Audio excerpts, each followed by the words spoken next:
I'm going to have a baby. We've always wanted kids since we got married.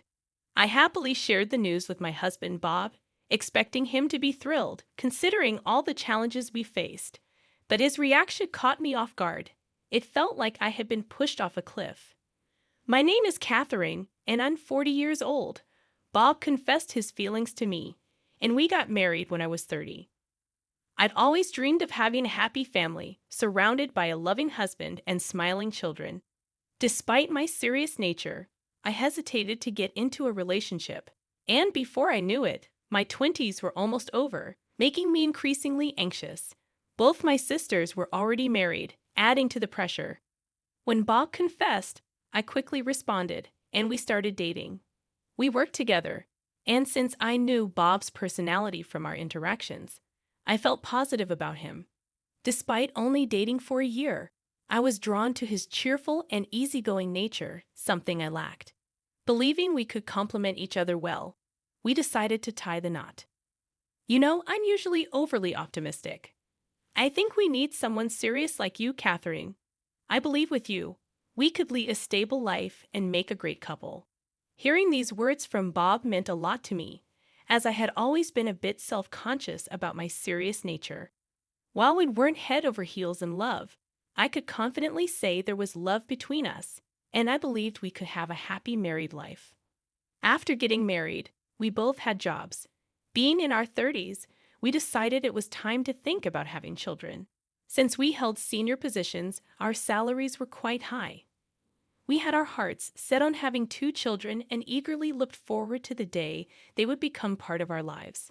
Until then, we committed to working hard to secure a good future for our family. However, even after 2 years of marriage, I wasn't pregnant. In the first year, we shrugged off the disappointment, reminding ourselves that having a child is a blessing that can't be rushed. "We've only been married for a year. Let's not hurry things," Bob would joke, lifting my spirits whenever I fell down. So at that time, I believed it would happen soon and looked forward to it without anxiety. However, as the second year passed, the reality that I still wasn't pregnant began to weigh on us. Bob, too, became somber, expecting that by now, we would naturally have a child. Our shared anxieties led to disagreements, and heated arguments became a part of our routine.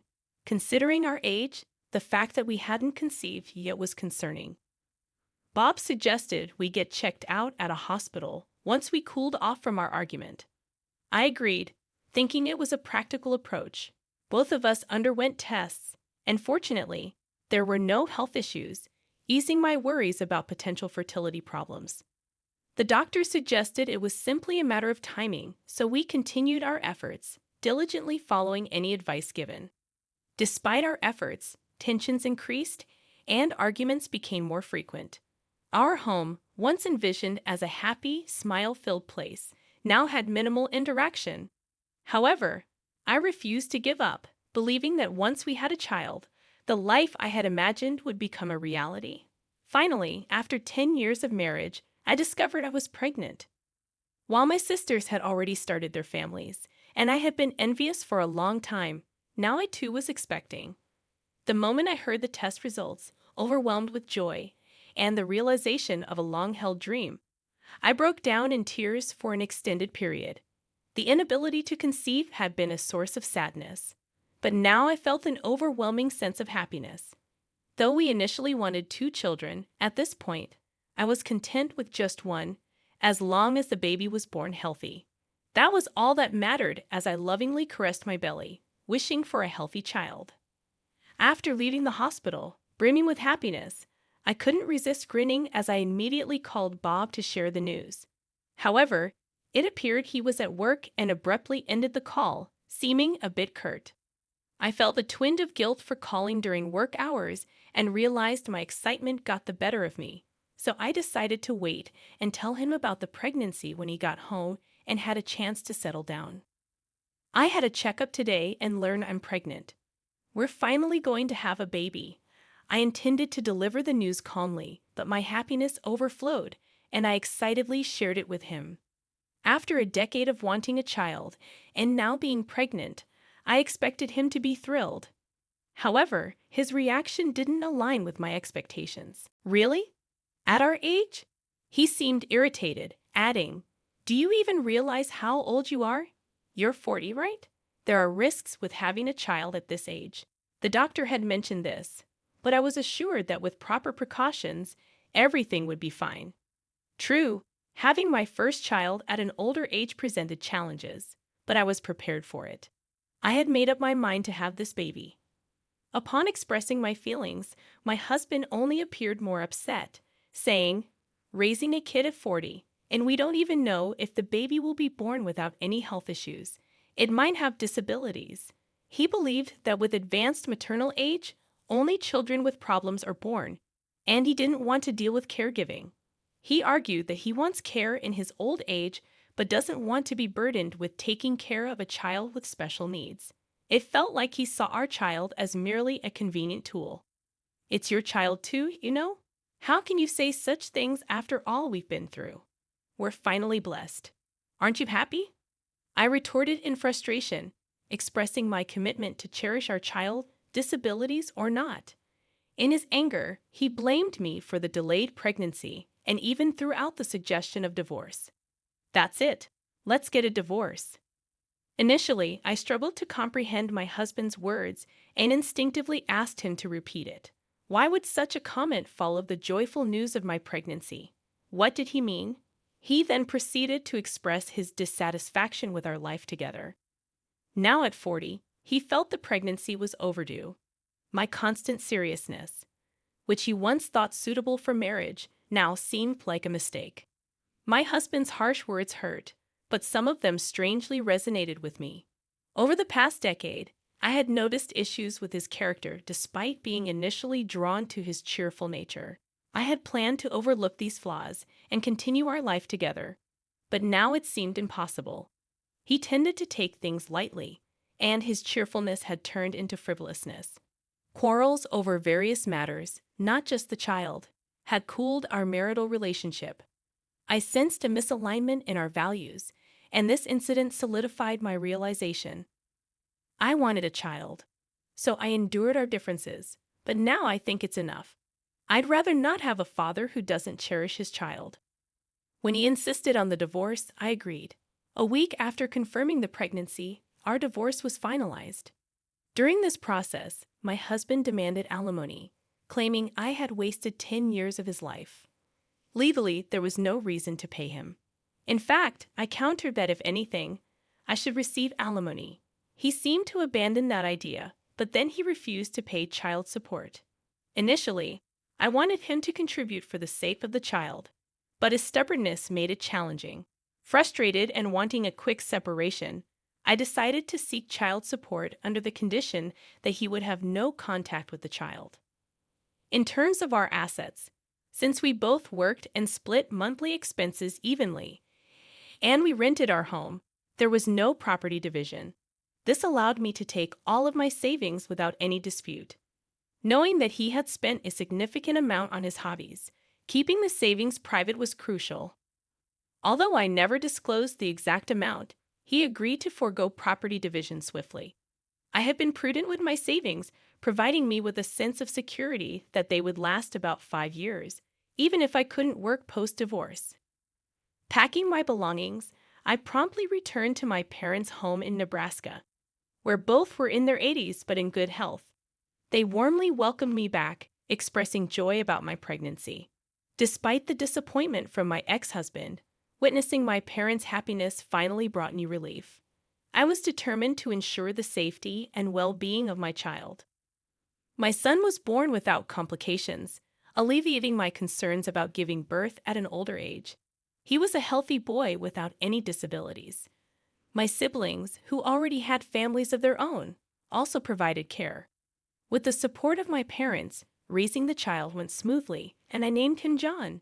Having left my previous job, and with financial help from my severance and parents, I focused on raising John. Until he turned about a year old, I later found a new job. Despite being busy and often tired, all my free time was dedicated to John. His smiles rejuvenated me, and although he was a bit introverted and quiet, he loved it when I read storybooks to him. Showing enthusiasm for learning even at a young age, he eagerly started learning letters when given a workbook at age 5. Worried that his seriousness might hinder making friends in elementary school, he surprised me by joyfully attending school and playing with friends after classes. John wasn't initially very athletic, but in middle school he developed a dream for his future and underwent significant changes. Determined to overcome his weaknesses, he became more passionate about his studies.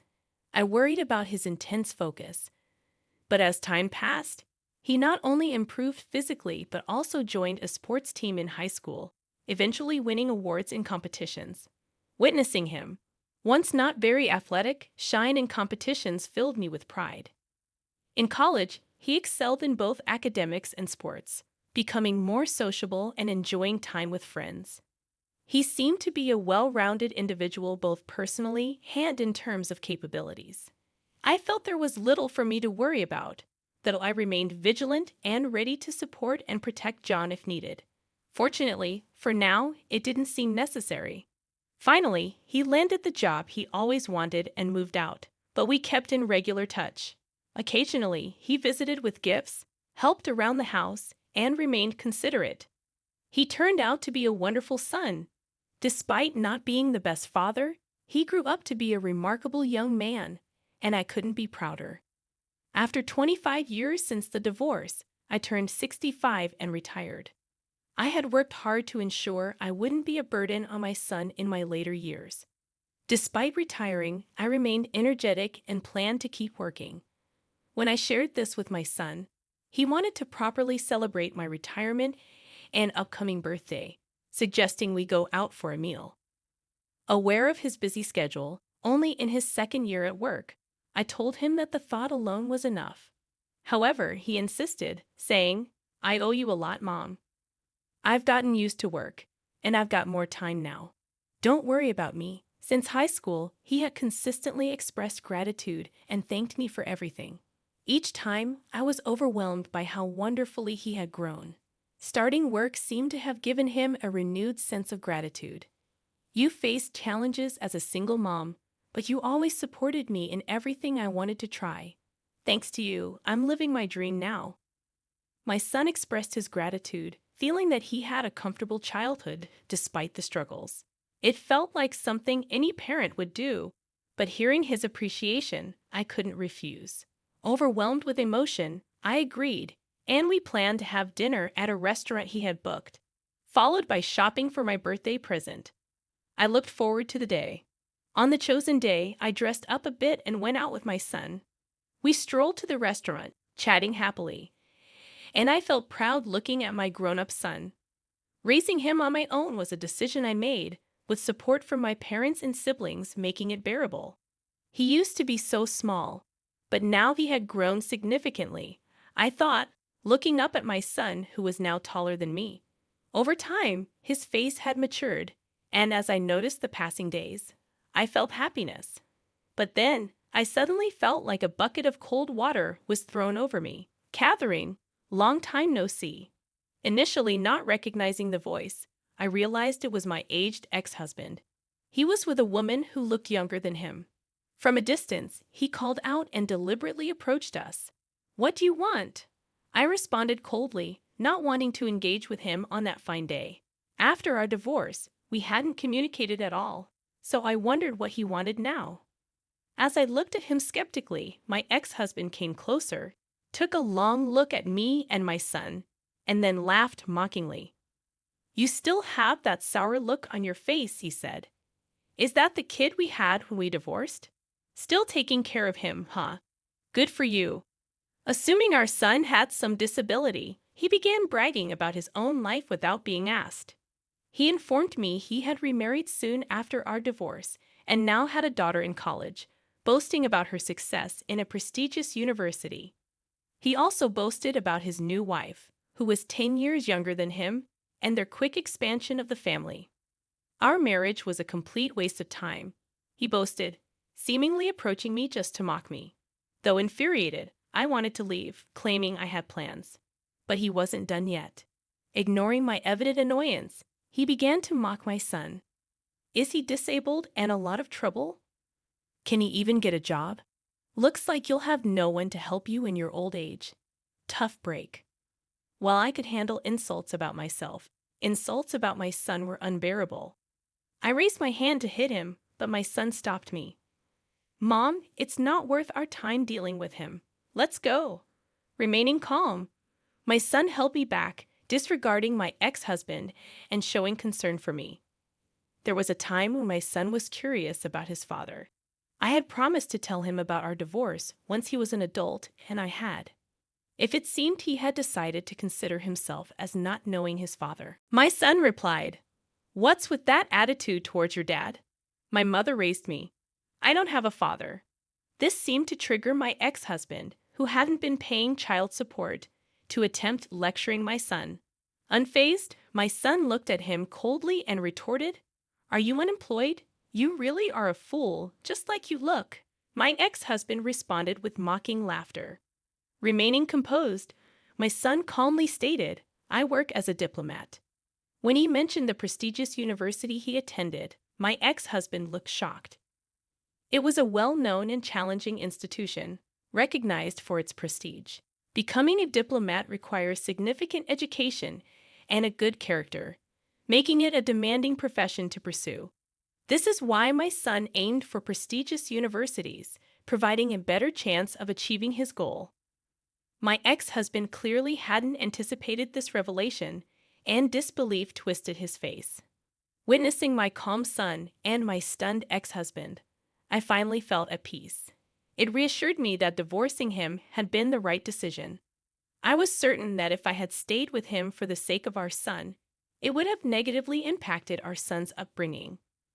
The woman accompanying my ex-husband appeared very surprised, not just by my son's achievements, but also by his appearance. When my ex-husband resumed hurling abuses, she promptly intervened. "Hey, what's up? You shouldn't talk to this person like that. Let's get going." Reprimanding her ex-husband, who seemed oblivious, she led him away.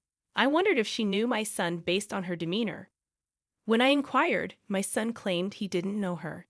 Unable to comprehend, I decided to let go of the matter concerning my ex-husband and savor the moment. Afterward, I celebrated with my son and thoroughly enjoyed the day.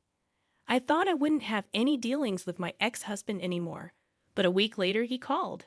I hadn't changed my phone number when I switched to a smartphone, intending to keep my ex-husband's number for a while and delete it later. However, with parenting and work, I had forgotten about it completely. Surprised by the call and considering we had nothing to talk about, I debated whether to answer. Out of curiosity, wondering why he would call now after all this time, I ultimately decided to pick up. My son responded, "What's with that attitude towards your dad?" My mother raised me. I don't have a father. This seemed to provoke my ex-husband, who hadn't contributed child support, into attempting to lecture my son. Unfazed, my son looked at him coldly and retorted, "Are you unemployed? You really are a fool, just like you look." My ex-husband responded with mocking laughter. Maintaining composure, my son calmly stated, "I work as a diplomat." When my son mentioned the challenging university he attended, my ex-husband looked shocked. It was a renowned institution, recognized for its prestige, even by those unfamiliar with it. Becoming a diplomat requires significant education and a good character, making it a challenging profession to enter, even for aspiring individuals. That's why my son aimed for prestigious universities, offering a better chance of achieving his goal. My ex-husband clearly hadn't anticipated this revelation, and disbelief twisted his face. Observing my calm son and my stunned ex-husband, I finally felt at peace. It reassured me that divorcing him had been the right decision. I was certain that if I had stayed with him for the sake of our son, it would have negatively impacted our son's upbringing. The woman accompanying my ex-husband appeared very surprised, not just by my son's achievements, but also by his appearance. When my ex-husband resumed hurling abuses, she promptly intervened. "Hey, what's up? You shouldn't talk to this person like that. Let's get going." Reprimanding her ex-husband, who seemed oblivious, the woman dragged him away. I wondered if she knew my son based on her demeanor. When I asked my son, He claimed he didn't know her. Unable to comprehend, I decided to let go of the matter concerning my ex-husband and savor the moment. Afterward, I celebrated with my son and thoroughly enjoyed the day. I thought I wouldn't have any dealings with my ex-husband anymore, but a week later he called. I hadn't changed my phone number when I switched to a smartphone, intending to keep my ex-husband's number for a while and delete it later. However, with parenting and work, I had forgotten about it completely. Surprised by the call and considering we had nothing to talk about, I debated whether to answer. Out of curiosity, wondering why he would call now after all this time, I'd ultimately decided to pick up. Even though my ex-husband had never met John, the extended family seemed to hold a favorable opinion of him. Discussions about John were kept from my ex-husband, perhaps out of consideration, thinking a father might not be thrilled about a potential son-in-law. However, his new wife was aware of John and had shared the incident from a week ago with her brothers. The relatives were quite angry with my ex-husband, and the woman expressed her dissatisfaction, even mentioning the possibility of divorcing him. It's not surprising. When someone verbally abuses their own child and ex-wife, any sensible person would naturally consider divorce. It seems inevitable for Bob's wife to think he verbally abused her and their daughter too. Furthermore, my ex-husband Bob, who was about to retire, had a good job opportunity recommended by his relatives. However, due to this incident, it seemed like he might lose that opportunity. On the other hand, the brother of his current wife, a big-shot CEO, seems to be doing well. Bob had gotten a job through his connections and apparently made money easily thanks to that. However, because of this incident, it seems people no longer trust him, and he might not be able to get the job he was planning on. He reached out, suggesting that our son John should help him out in his time of trouble. However, Bob, who never really cared about our child and didn't even pay child support, just wanted to use him for his own convenience. I was beyond angry at Bob's audacity. After all those hurtful things he'd said, the very thought of living with him again made my skin crawl. Despite Bob suggesting that we get back together and live with John, I firmly declined, emphasizing that John doesn't owe him anything. I don't want to live a lonely life in my old age, Bob insisted. But I stood my ground, remembering his past actions. Since then, John and I have been living our lives smoothly. When I mentioned Bob's call to John, he told me that his relationship with his boss was still good. John was surprised to find out just how much his boss wanted him as a son-in-law. As for Bob, he has been kicked out by his second wife and is now struggling. Despite his desire for a lively retirement, he seems to be living a tough life alone, jobless, and with little savings. I had stopped caring about Bob, but remembering the things he did in the past, it felt like karma. As for me, life isn't exactly as I pictured when I married Bob, but I can say I'm truly happy now. Nowadays, I'm careful about my health so I don't become a burden to John, who's working hard. I enjoy my peaceful life living alone and look forward to the day John introduces me to my future daughter-in-law, and I get to meet my grandkids. Every day, I live my life happily and energetically.